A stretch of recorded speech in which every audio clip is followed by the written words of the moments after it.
안녕하세요. 저는 제주도에서 베이커리 카페를 운영하고 있는 30대 중반 여성입니다. 오늘 비가 와서 그런지 오랜만에 카페가 한산하네요. 혼자 이렇게 여유를 부릴 때면 사연 채널을 즐겨보곤 하는데요.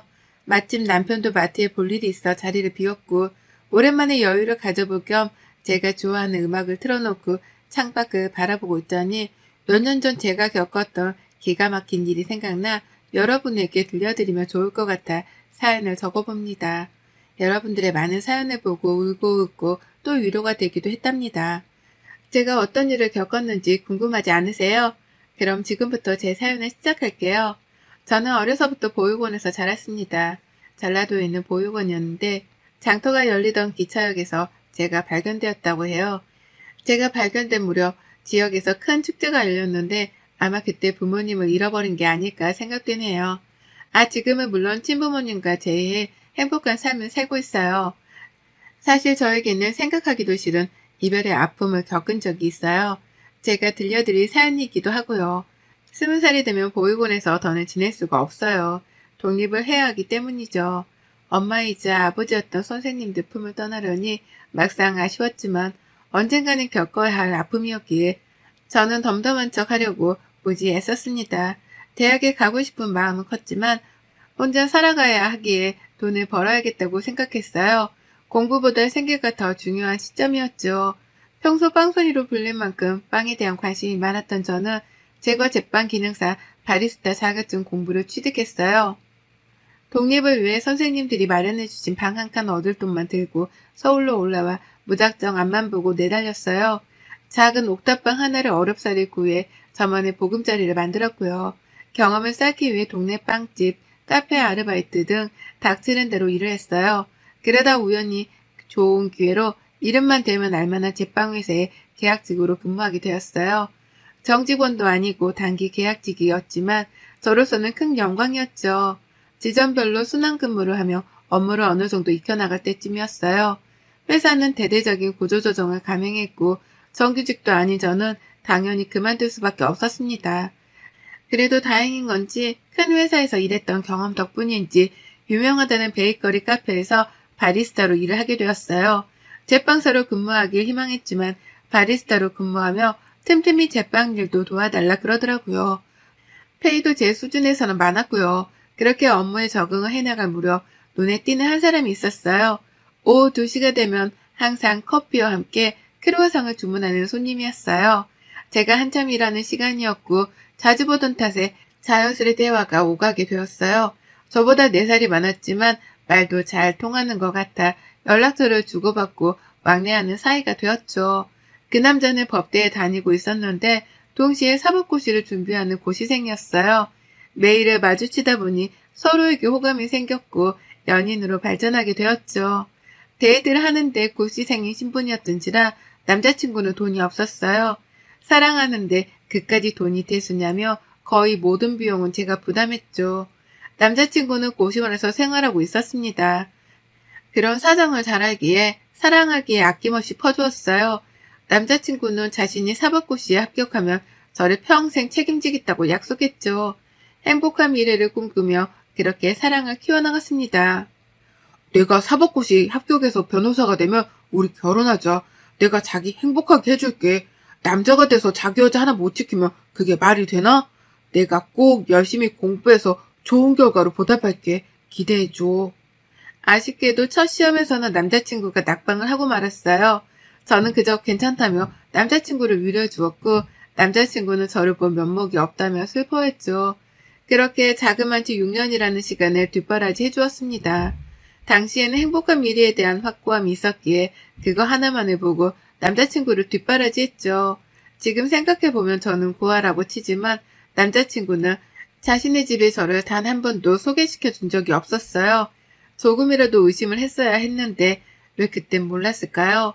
남자친구를 만난 지도 6년차가 되던 어느 날 마지막이다 생각하고 치른 사법고시에 남자친구가 드디어 합격 소식을 알려왔어요. 저는 그 누구보다 기뻐해 주었고 남자친구도 이제야 좀 숨을 좀 쉬겠다며 안도의 한숨을 내쉬더라고요. 그렇게 연말에 사법연수원 입소를 앞두고 그 전까지 조금의 여유를 느끼라고 조언해 주었습니다. 저는 남자친구에게 고생했다며 원하는 것은 무엇이든 하라며 100만 원이라는 돈을 주었습니다. 형편이 넉넉지 않은 걸로 알고 있었기에 그동안 갇혀 지내다시피 힘들게 마음고생했으니 조금 편히 놀아보라는 의미에서였죠. 지금 생각해보면 제가 왜 그랬는지 의문이네요. 며칠의 시간이 지나 남자친구는 부모님께 인사를 가자고 하는 겁니다. 제가 9월을 안 좋게 보시면 어쩌나 하는 내심 불안한 마음이었죠. 하지만 조금이라도 잘 보이고 싶은 마음에 20만 원이라는 거금을 들여 난생 처음 비싼 원피스도 사 입었습니다. 그때는 무조건 남자친구와 결혼하고 싶었으니까요. 하지만 불길한 예감은 피해가질 않았어요. 남자친구의 집에 방문했는데 생각보다 많이 여유로운 생활을 하고 있더라고요. 강남에 있는 브랜드 아파트였기에 저는 현관에서부터 우아를 되새기며 집안에 들어섰죠. 남자친구가 있어서 그랬는지는 모르겠지만 예비 시어머니가 저를 상냥하게 맞아주시더라고요. 식사를 하고 차를 마시는데 남자친구가 잠시 전화를 받고 오겠다며 자리를 비웠습니다. 그랬더니 예비 시어머니의 표정이 확 돌변하시더니 어쩌다 너 같은 것이 우리 아들한테 들러붙어서는 이라고 말씀하시는 게 아니겠어요? 저는 제가 잘못 들었나 싶어 어리둥절한 표정을 지었습니다. 뭘 그렇게 멍청하게 굴어? 네가 들은 게 맞아. 이제 곧 변호사 될 사람인데 니까지 게 카단키나 한다니? 듣자하니 너 코아라며? 어디서 근본도 없는 게 우리 아들을 넘봐?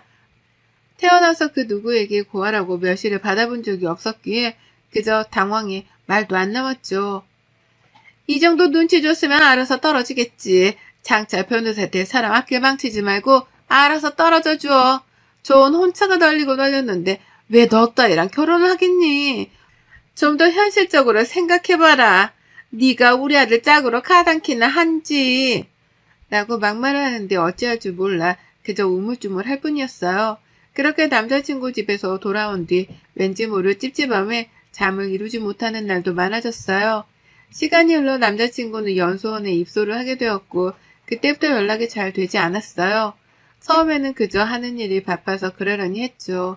한 달, 두 달, 그렇게 몇 개월을 잊을만 하면 한두 번 연락이 될까 말까 할 정도로 서로에게 소원해짐을 느꼈습니다. 그러던 어느 날 제가 일하던 카페로 저를 찾아온 손님이 있었어요. 상당히 예쁘고 도시적인 느낌의 여자였죠. 김진태 씨 여자친구죠? 나 이진아라고 해요. 진태 씨랑 연수원 동기고요. 아무래도 얼굴 보고 이야기하는 게 나을 것 같아서요. 나 진태 씨랑 곧 결혼해요. 그동안은 봐줬지만 이제 진태 씨 만나지 말아요. 내가 베푸는 마지막 배려예요. 머리를 망치로 한 대 얻어맞은 듯한 충격으로 저는 제대로 말도 하지 못했어요. 제가 믿지 못하겠다는 표정으로 바라보자 그 여자가 그러더군요. 우리 어려서부터 약혼했던 사이예요. 진태 씨 아버님이 식품업체 대표이신 거 알죠? 연수원 졸업하고 나면 바로 결혼식이에요. 한 달 뒤죠. 미리 단둘이 해두려고 찾아왔어요. 유부남 만나면 안 되잖아요. 무슨 말인지 더 잘 알 거라 생각해요. 더 이상 만나지 마세요. 그리고 이 정도면 보상은 섭섭지 않을 거라 생각해요. 가볼게요. 알고 보니 그 여자와는 이미 어렸을 때부터 집안끼리 결혼을 약속한 상태라고 했어요. 뒷바라지 해준 보답이라며 돈봉투에는 1,000만 원이 담겨 있었죠. 그동안의 시간이 주마등처럼 스쳐 지나가더라고요. 20대 청춘을 바쳐 남자친구 뒷바라지를 해주었던 내 소중한 시간들. 이러려고 개고생해서 일하고 돈을 벌었던 건 아닐 텐데 말이죠. 화도 났지만 남자친구에게 직접 말을 듣고 싶어 남자친구의 집으로 찾아갔어요. 도통 연락이 되지 않았던 터라 실례를 무릅쓰고 찾아간 거였죠. 남자친구의 엄마는 저를 보더니 여기가 어딘 줄 알고 오냐며 뜨뜻 물을 끼얹더라고요. 그 소리에 방에서 나온 남자친구는 너무도 당당하게 이야기하더라고요. 쥐나 만났다며? 그럼 어느 정도는 알아서 나가 떨어져야지. 구질구질하게 집까지 찾아오고 말이야. 네가 비련의 여주인공이야? 돈이 모자르니? 대충 계산해서 넉넉하게 넣었는데. 정말 끝까지 사람을 비참하게 만들더라고요. 더 이상 있으면 안 될 자리 같아 눈물을 머금고 집으로 돌아왔습니다. 차라리 뺨이라도 한 대 치고 돌아올 걸 후회하면서 눈물로 밤을 지새웠답니다. 카페에 출근도 하지 않은 채 며칠을 술을 마시며 보냈어요. 마음이 너무 힘든 나머지 보육원 선생님들과 같이 지냈던 동생들이 생각나더라고요. 그동안 바빠서 연락도 제대로 못 드렸고 마음도 추스릴 겸 겸사겸사 시골로 내려갔습니다. 몇 년 만에 방문한 보육원은 정말 변한 게 하나도 없었어요. 선생님들도 그대로였고 어리기만 했던 동생들은 키가 훌쩍 자라 있었죠. 따뜻한 밥을 먹으며 가족의 품으로 돌아오니 마음이 조금은 편해지더라고요. 그렇게 일주일 정도의 시간이 흘렀을까요? 어느 정도 마음을 추스렸기에 다시 서울로 올라갈 채비를 하고 있었습니다. 원장 선생님께서 저를 조용히 부르시더라고요. 기니 할 말이 있다면서요. 무슨 일이세요? 원장 선생님께 묻자 우물쭈물하시며 한참을 고민하시더라고요. 지연아, 지금부터 원장 선생님이 하는 말 잘 들어. 사실 네 친아버지로 추정되는 분이 찾아오셨다. 정말 어렵게 찾았다면서 아이를 볼 수 있냐고 사정을 하는데 내가 함부로 할 수 있는 부분이 아닌 것 같아서 네 의견을 먼저 물어보겠다고 했어. 정말 뜬금없었죠. 한 번도 생각해 본 적 없던 친부모였거든요. 그만큼 선생님들의 무한한 애정이 있었기에 가족을 그리워하거나 찾고 싶다는 생각을 딱히 하진 않았습니다. 원장 선생님은 주소가 적힌 쪽지를 주시며 마음 정리가 되거든 찾아가 보라고 하셨어요. 저는 알겠다고 대답하고 서울로 올라왔고 카페 사장님과 친해진 덕에 저의 무단 결근은 휴가 처리가 되어 다시 열심히 일을 한다는 약속을 드리고 정상적인 근무를 하게 되었습니다. 그렇게 일을 하며 한참을 고민한 끝에 쪽지에 적힌 주소를 찾아가 보자 결심했죠. 주소지는 일하던 카페와 그리 멀지 않은 곳이었어요. 부자 동네라고 소문이 난 곳이었고 어렵지 않게 해당 주소지를 찾아갈 수 있었어요. 드라마에서나 볼 법한 커다란 저택이 제 앞에 있었죠. 긴장된 마음으로 초인종을 눌렀습니다. 안녕하세요. 박지영이라고 합니다. 보육원 선생님께서 주소 전달받고 찾아왔어요. 찾아가면 아실 거라면서요. 그렇게 집사로 보이는 분의 안내를 받으며 집 안으로 들어서는데 정말 으리으리하더군요. 정말 드라마에서 볼 법한 회장님 집 그 자체였어요. 거실로 들어서자 소파에는 중년 부부가 앉아있어 인사를 나누고 자리에 앉기도 전에 맞은편에 앉아있던 중년 여성이 눈물을 흘리기 시작했습니다. 연지야, 우리 연지가 왔구나 하며 제 옆으로 오더니 제 손을 어루만지는 게 아니겠어요? 그러면서 사진 몇 장을 보여주시는데 어렸을 적 제 모습이었어요. 혹시 몰라 저도 항상 지니고 있던 사진이 있었는데 똑같은 옷을 입은 사진이었죠. 제가 발견됐을 당시 찍어두셨던 사진이었는데 정말 이럴 수 있나 싶을 정도로 얼떨떨했습니다. 중년 부부는 눈물을 흘리며 제 손을 어루만지시더니 우리 딸을 드디어 찾았네 하며 눈물을 흘리셨어요. 사실 제 손등에는 어렸을 때 어딘가에 데인 듯한 화상 흉터가 있는데요. 그 상처를 보시고는 친딸이라고 확신을 하셨답니다. 자신들과 폭죽놀이를 하다 생긴 상처라면서요. 저는 확실한 게 좋으니 유전자 검사를 해보자고 했고 며칠 뒤 친자관계가 성립한다는 통보를 받았습니다. 저도 처음에는 얼떨떨하기만 했지만 저에게도 가족이 있다는 사실에 안도했죠. 반가움일까요? 고마움일까요? 저도 눈물이 나더군요. 제 부모님을 부둥켜 안으며 태어나서 처음으로 어린아이처럼 펑펑 울었습니다. 부모님은 지금이라도 그동안 못해준 것들을 다 해주시겠다고 하셨어요. 아버지는 이름만 대면 알만한 기업의 대표셨거든요. 옥탑방을 정리하고 집으로 들어오라 하셨고 저는 바로 다음날 아버지가 보내주신 기사분과 짐 정리를 했습니다. 언제든 딸을 찾을 거라는 생각을 하셨고 그래서 방도 항상 꾸며두고 계셨다고 해요. 그동안 예쁜 옷 못 사입힌 거 맛있는 거 못 사줬던 게 한이라며 매일같이 저를 데리고 다니시며 이것저것 사주시기 바쁘셨죠. 저는 부담스러웠지만 내심 기쁘기도 했어요. 처음 느껴보는 부모님의 따뜻함이 어찌나 좋던지요. 그러다 우연히 엄마와 백화점에서 쇼핑을 하는데 아플싸 남자친구와 그 엄마를 마주치게 됐습니다.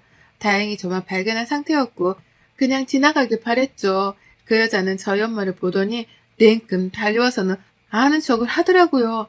사모님, 여긴 어쩐 일이세요? 쇼핑 나오셨어요? 옆에 있는 이 여자분은 아니 너는? 우리 연지를 아세요? 내가 말했죠? 예전에 잃어버렸다던 우리 딸 얼마 전에 재회했답니다. 그래서 이렇게 좋은 시간을 보내고 있지요. 이 여사님은 그동안 잘 지내셨죠?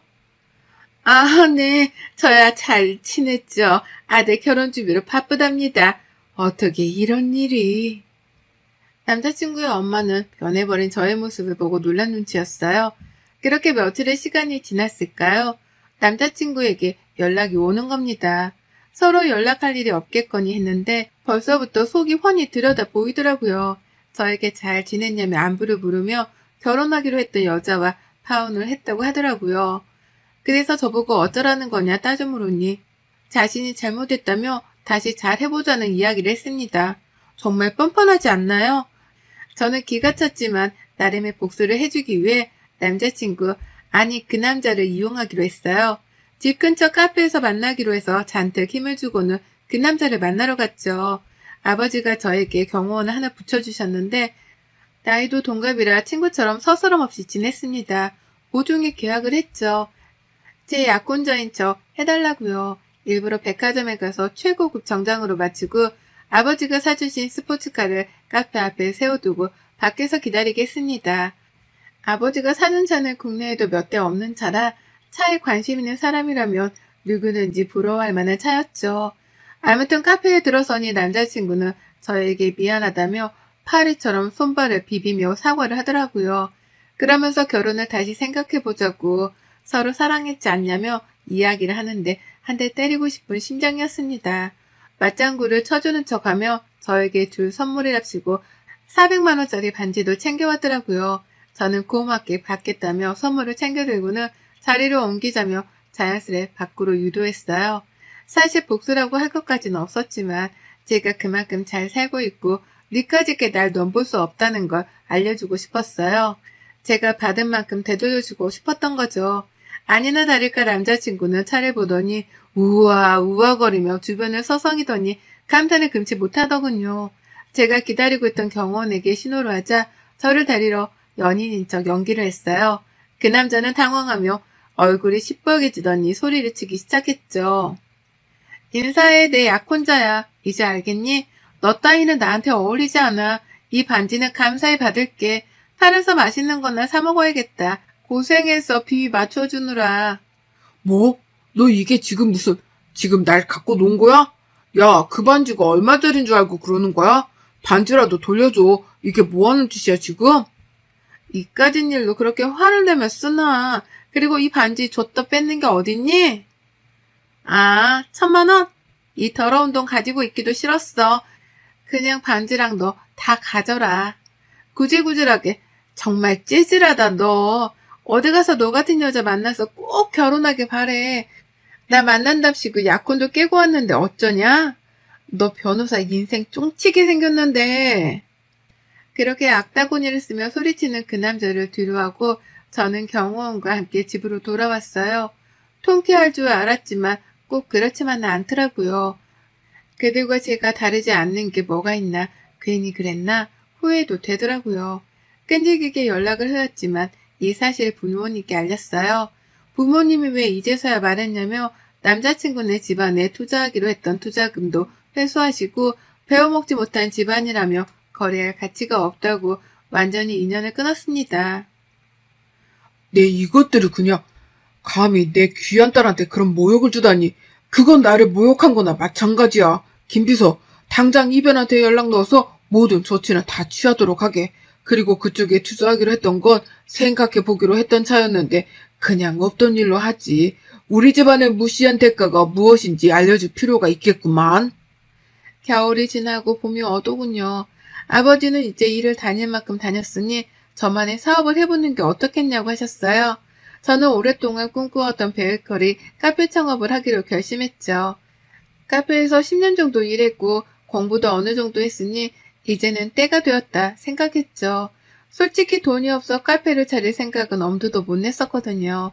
저는 저만의 인생을 살아보고 싶어 아버지께 투자금을 받아 제주도에 베이커리 카페를 차렸어요. 개업을 한 달 정도 앞둔 시점 미리 내려가 제주도 생활에 적응하고 싶어 떠날 준비를 했어요.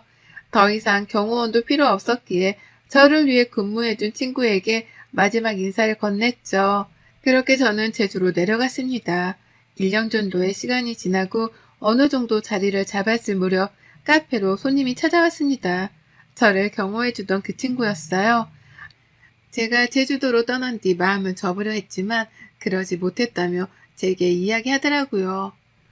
어떻게든 잊어보려 노력했지만 그게 잘 안 되더라고.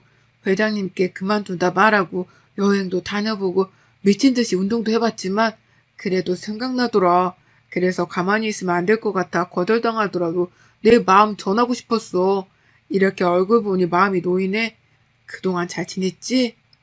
당장은 연애할 생각이 없었지만 그 친구가 저를 따라 제주도까지 내려와 마음을 고백하는데 솔직히 조금 흔들렸습니다. 그렇게 조금씩 서로에 대해 알아가기로 했죠. 지금은 그 사람이 제 남편이 되었고요.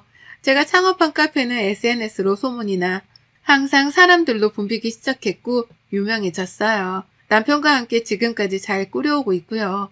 지난 과거는 다 잊고 행복하게 지내온 만큼 앞으로는 더욱더 행복할 예정이랍니다. 내년에는 둘에서 셋이 될 예정이기도 해요. 제 긴 사연을 들어주셔서 감사합니다. 여러분도 행복하세요? 여러분의 생각은 댓글로 남겨주세요. 오늘도 시청해주셔서 정말 감사합니다.